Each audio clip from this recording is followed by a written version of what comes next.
चलिए गाइस बात करते हैं ओला इलेक्ट्रिक मोबिलिटी लिमिटेड के बारे में। जैसा अभी हमने देख ही लिया है कि भाई कंपनी के जो क्वार्टरली रिजल्ट हैं उम्मीद से बहुत बेकार आए हैं, जिसकी वजह से कंपनी के जो सीईओ यानी कि भविष्य अग्रवाल को खुद सामने आकर बोलना पड़ा। अब उन्होंने ऐसा क्या कहा जो कि स्टॉक प्राइस पे बड़ा इम्पैक्ट डाल सकता है, इसको थोड़ा समझेंगे।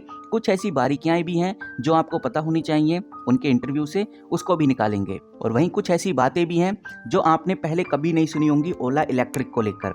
जैसे कि अभी हाल ही में भविष्य अग्रवाल ने एक और बड़ी बात कही है। उनका कहना है कि भाई वो 50,000 ईवी स्कूटर्स को बेचने की बात कर रहे हैं हर महीने, उनका यही टारगेट है। अब इसके पीछे के क्या लॉजिक है, चलिए उनके इंटरव्यू को देखते हैं। सबसे पहला क्वेश्चन तो यही निकल के सामने आता है, क्या वाकई में जो भविष्य अग्रवाल चाहते हैं कि भाई 50,000 इलेक्ट्रिक स्कूटर हर महीने बेचने का टारगेट जो उन्होंने रखा है, इससे प्रॉफिटेबिलिटी हासिल कर पाएंगे या फिर नहीं, या फिर से ये वही सर्विसेज में फंस जाएंगे, कस्टमर्स को अच्छा सर्विस नहीं दे पाएंगे, या कंपटीशन इनको खा जाएगा। इसके ऊपर क्या बोला है भविष्य अग्रवाल ने, चलिए ये देखते हैं। सबसे पहले आपको बताना चाहूँगा इस अपडेट को पब्लिश किया गया था 7 फरवरी 2025 को, और आज है गाइज 8 फरवरी। आज इलेक्शन के एग्जिट पोल भी आने वाले हैं, तो उसके ऊपर भी आप नजर बना के रखिए। यहाँ पर गाइज हमें एक बात समझ में आ रही है कि ओला इलेक्ट्रिक के सीईओ भविष्य अग्रवाल ने कहा है कि कंपनी को प्रॉफिटेबल होने के लिए, सबने देख लिया कि भाई कंपनी के क्वार्टरली रिजल्ट अच्छे नहीं आए, तो उनको ये बात बोलनी पड़ी कि भाई प्रॉफिटेबल होने के लिए कंपनी को 50,000 इलेक्ट्रिक व्हीकल्स यानी कि 50,000 इलेक्ट्रिक स्कूटर्स को बेचना जरूरी है। अभी जनवरी में उन्होंने कितने स्कूटर्स को बेचा है, 25,000 यूनिट्स उन्होंने बेची है, और 25,000 यूनिट बेचने के बाद वो आज भी मार्केट में लीडर बने हुए हैं और अपनी लीडरशिप वापस ले आए हैं।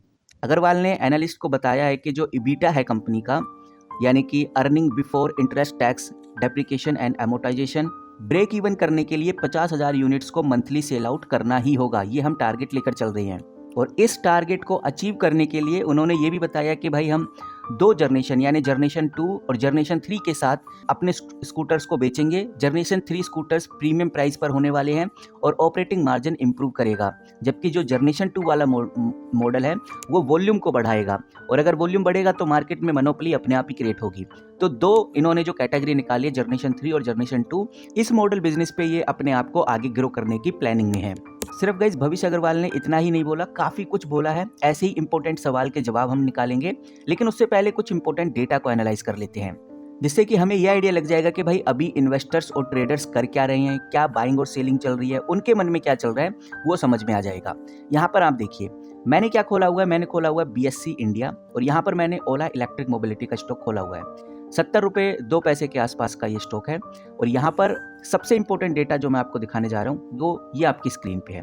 एक बार इसको समझ लेते हैं तो आपको पूरी पिक्चर क्लियर हो जाएगी कि भाई मार्केट में क्या चल रहा है, और ओवरऑल इस जो ये अपडेट निकाली है जो भविष्य अग्रवाल ने जो अपने इंटरव्यू में कहा है, इस इंटरव्यू से कितना इंपैक्ट पड़ेगा। यहाँ पर आप ध्यान से समझेंगे तो समझ में आएगा कि भाई जो स्टॉक की ओपनिंग है वो 72 रुपीज़ 14 पैसे के आसपास हुई, और जो स्टॉक हाई गया, हाई आप क्लियरली देख सकते हैं, उतना ही हाई गया जितना ये ओपन हुआ, यानी कि 72.14 रुपीज़। मतलब साफ है कि भाई इस दौरान यानी कल बिल्कुल भी फ्लैक्चुएशन हमें देखने को नहीं मिला, और कल हम साफ साफ देख सकते हैं 68.35 रुपीज़ ये नीचे गया, जो कि काफ़ी शार्प ड्रॉप है। ये इंडिकेट करता है कि भाई स्टॉक में सेलिंग प्रेशर काफ़ी ज़्यादा था, यानी कि सेलर्स बहुत ज़्यादा एक्टिव थे और धड़ाधड़ बेचने में लगे हुए थे। और कंपनी का VWAP देखोगे तो लगभग 70 रुपीज़ 16 पैसे आपको देखने को मिलेगा, जो कि एवरेज ट्रेडिंग प्राइस को रिफ्लेक्ट करता है पूरे दिन भर में वॉल्यूम और प्राइस के बेसिस के ऊपर। इसका मतलब साफ है कि स्टॉक प्राइस में फ्लक्चुएशन था, यानी कि स्टॉक प्राइस ऊपर नीचे होता रहा, पर ओवरऑल VWPA का जो कंपैरिजन है प्राइस से थोड़ा नीचे आप क्लियरली देख सकते हैं, 70 रुपीज़ के आसपास आपको देखने को मिल रहा है। नाउ अब बात करते हैं अगले कॉलम की तरफ। यहाँ पर हमें देखने को मिलेगा 52 वीक हाई क्या है, 175.53 रुपीज़। मतलब कि साफ है कि भाई पूरे एक साल में ये स्टॉक सबसे हाई गया 157 रुपीज़ तक। इसका मतलब साफ है कि ये स्टॉक एक टाइम पे बहुत ऊपर गया था, जो आज आपको सिर्फ 70 रुपये का देखने को मिल रहा है। नीचे आपको 52 वीक लो भी देखने को मिल जाएगा, और पिछले एक साल में जो सबसे लोएस्ट प्राइस था वो कंपनी का 64 रुपीज़ था। इसका मतलब ये कि पिछले एक साल में एक बार स्टॉक 64 रुपीज़ को भी टच कर गया था, और उसके बाद बड़ी रिकवरी भी हुई, यानी 64 से 157 तक भी गया है, और उसके बाद आज हमें ये डाउनफॉल भी देखने को मिल रहा है। यहाँ पर आप देखिए अपर प्राइस बैंड भी आपको देखने को मिलेगा 84.02 रुपीज़ के आसपास। अगर ये स्टॉक 84 रुपीज़ से ऊपर जाता है तो हम कह सकते हैं कि उस दिन इस कंपनी में अपर सर्किट लग जाएगा और प्राइस वहीं रुक जाएगा। इसका मतलब साफ है कि भाई याद रखना है आपको 84 रुपीज़ इसका अपर प्राइस बैंड है। तो अपर सर्किट तो हमें पता चल गया कि भाई कौन से प्राइस पे लगेगा, नीचे आपको लोअर सर्किट भी पता होना चाहिए। अगर ये स्टॉक 56 रुपीज़ से नीचे गया तो इसमें लोअर सर्किट लग जाएगा, मतलब ये इससे नीचे नहीं जा सकता उस दिन। नीचे आपको प्राइस बैंड देखने को मिलेगा जो कि 20% है। इसका मतलब साफ है कि भाई एक दिन के अंदर ये स्टॉक 20% तक का आपको रिटर्न दे सकता है और 20% तक का आपको घाटा करा सकता है। इससे ज़्यादा घाटा नहीं आपको देखने को मिलेगा, क्योंकि ये स्टॉक काफ़ी ज़्यादा हाई वोल्टिलाइट स्टॉक है और एक्सचेंज प्राइस बैंड सेट करते हैं ताकि प्राइस में ज़्यादा मैनिपुलेशन ना हो। तो 20% का आपको प्राइस बैंड देखने को मिलेगा। तो गाइज आई होप आपको मेरे द्वारा बताई गई जानकारी पसंद आ रही है। अगर पसंद आ रही है तो चैनल को सब्सक्राइब जरूर करके रखिए, और अगर आप चाहते किसी और स्टॉक के बारे में मैं ऐसी बात करूं तो वो भी कमेंट करके हमें जरूर बताइए। नाउ चलिए फिर से टू द पॉइंट पे बात करते हैं। और यहाँ पर आप देख सकते हैं ये भी काफी इंपॉर्टेंट डेटा है जो आपको काफी कुछ बता देता है। इसके ऊपर समझते हैं। सबसे पहले आप इधर देखेंगे तो आपको नजर आएगा TTQ यानी कि ट्रेडेड टोटल क्वांटिटी, जो कि 37.91 के आसपास है। ये नंबर लैक्स के अंदर, ये चीज हमें ध्यान में रखकर चलनी है। इसका मतलब साफ है कि भाई आज के दिन टोटल 37.91 लाख शेयर्स को ट्रेड किया गया। ये किस चीज़ का इंडिकेशन देता है? ये देता है कि भाई स्टॉक में काफ़ी ज़्यादा लिक्विडिटी रही, यानी कि स्टॉक काफ़ी ज़्यादा बाय और सेल किया गया।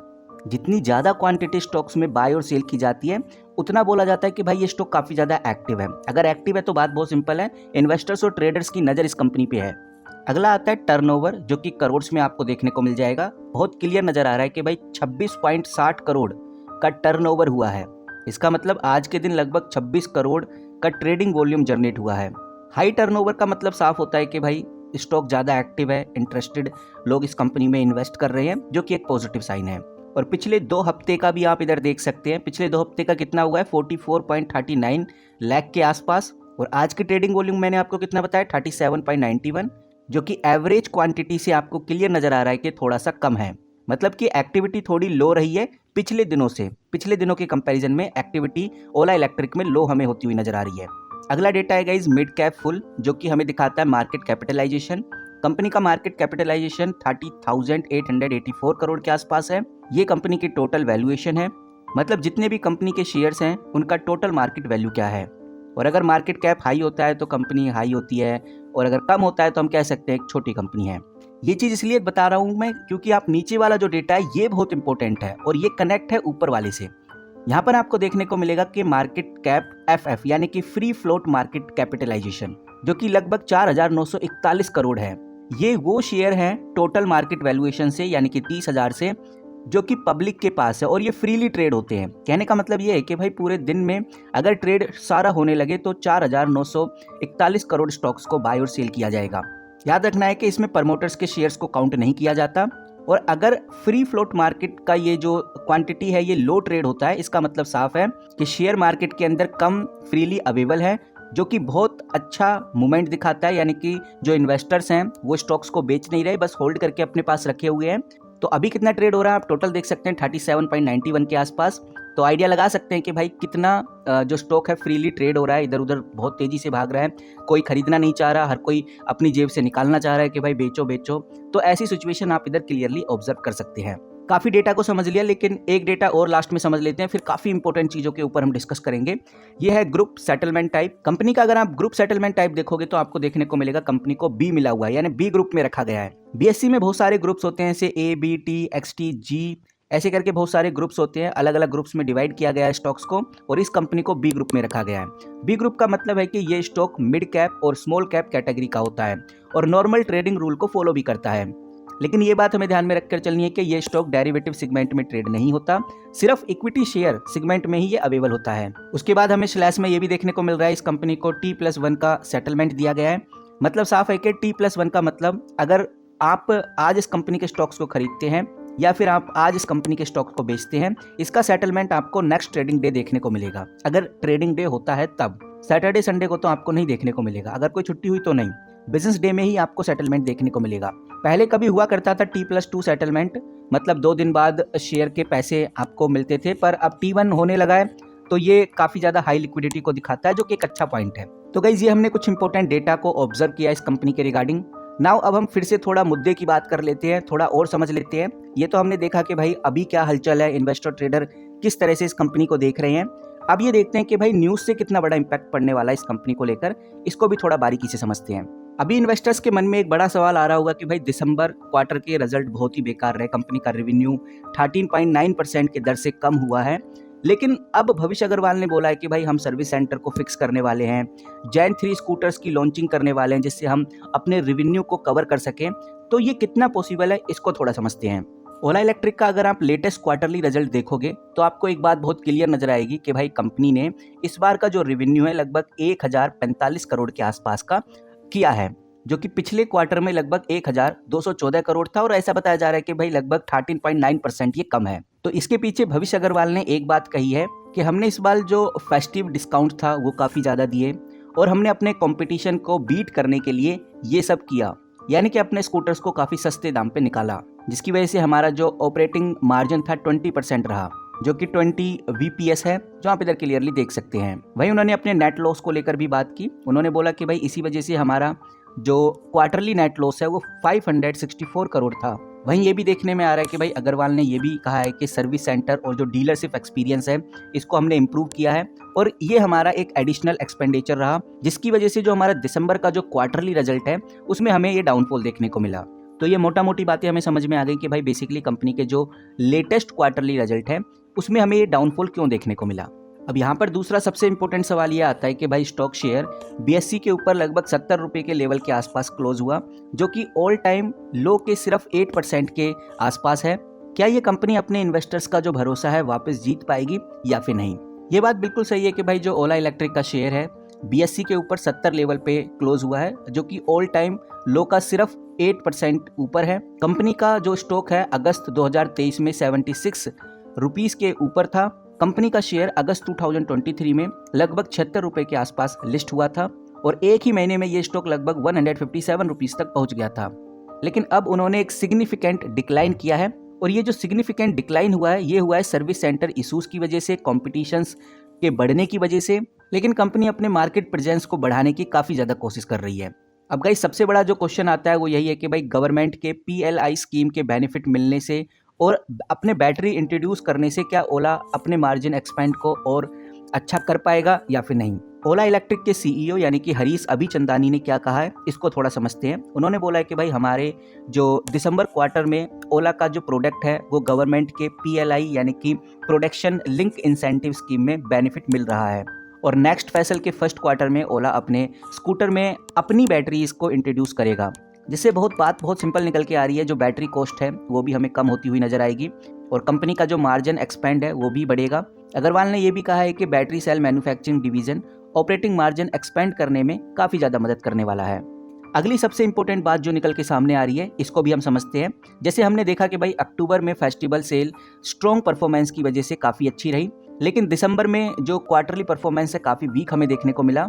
क्या जनवरी में मार्केट लीडर के साथ ग्रोस मार्जिन 26% तक पहुंचेगा? तो हम कह सकते हैं कि भाई ओला का जो दिसंबर क्वार्टर है वो काफ़ी मिक्स रहा। कह सकते हैं कि अक्टूबर में फेस्टिवल सेल से काफ़ी स्ट्रॉन्ग परफॉर्मेंस रही, लेकिन कंपटीशन और सर्विस चैलेंजेस की वजह से क्वार्टर काफ़ी ज़्यादा वीक हमें देखने को मिला। तो इसी वजह से अग्रवाल ने ये बोला है कि भाई जो सर्विस इश्यूज थे वो हमने फिक्स कर लिए हैं और जनवरी में हम लीडरशिप के साथ ग्रोस मार्जिन 26% तक पहुँचा कर ही मानेंगे, क्योंकि हमारा जो जनरेशन 3 स्कूटर है उसकी हम लॉन्चिंग भी कर देंगे जिससे हमें अच्छा खासा मार्जिन मिलेगा और जनरल 2 मॉडल वाला स्कूटर है ये हमारे वॉल्यूम को बढ़ाएगा और मार्केट में लीडरशिप बनने में हमें मदद करेगा। तो गाइस ऐसे ही कुछ इंपॉर्टेंट पहलूज इसके बारे में डिस्कस किए गए हैं। अग्रवाल ने काफ़ी कुछ बताया है कंपनी को लेकर के, इस बार के क्वार्टरली रिजल्ट जो डाउन रहे हैं इसके पीछे के क्या रीज़न है। हमने कंपनी के इंपॉर्टेंट रेसोर्स को भी समझा, हमने देखा कि भाई क्या हलचल हमें अभी फिलहाल ओला में देखने को मिल रही है। अब आपका क्या मानना है ओला को लेकर कमेंट करके जरूर बताइए। फिलहाल आज के दिन लगभग 2.42% के आसपास हमें गिरता हुआ नजर आ रहा है। 5 दिन का अगर आप रिकॉर्ड देखेंगे तो लगभग 7.47% का डाउनफॉल, पूरे एक महीने में ये स्टॉक हमें कंटिन्यूसली गिरता हुआ नजर आ रहा है। बाकी गाइज इसी तरह से अगर आपको अपडेटेड रहना है तो चैनल को सब्सक्राइब कर सकते हैं। किस कंपनी के बारे में और आप लेटेस्ट अपडेट चाहते हैं वो भी हमें कमेंट करके जरूर बताइए। वहीं गाइज लेटेस्ट न्यूज़ और लेटेस्ट अपडेट के लिए आप हमारे व्हाट्सएप ग्रुप को भी फॉलो कर सकते हैं जिसका लिंक आपको डिस्क्रिप्शन में मिल जाएगा। मिलते हैं किसी नई वीडियो के साथ, किसी नई अपडेट के साथ। तब तक के लिए take care and good bye.